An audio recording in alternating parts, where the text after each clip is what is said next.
Kwa hiyo ADA TADEA tuna mambo mazuri ya kuweza kuishauri serikali na kuweza kumsaidia rais na kupata maendeleo zaidi.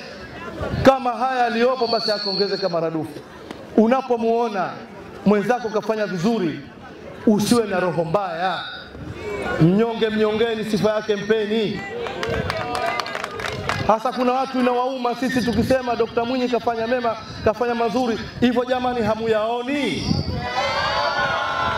Yanataka tochi haya.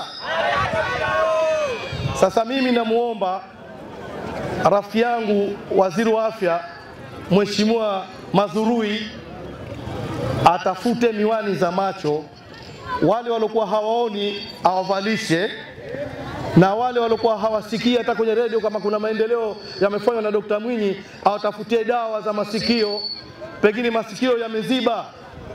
Jamani, miaka 6 iliyopita ndo Zanzibar leo ilivyo.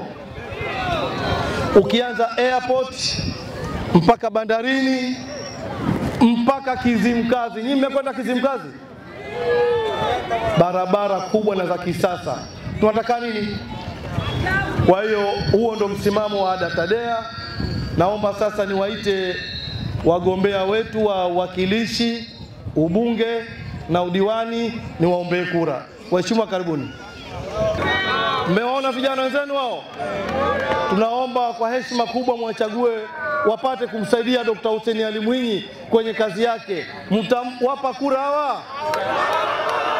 Wako vijana hapa wana ushauri mzuri, wataisaidia serikali yetu.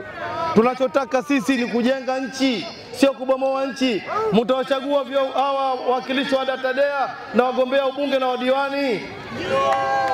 Haya, asanteni sana.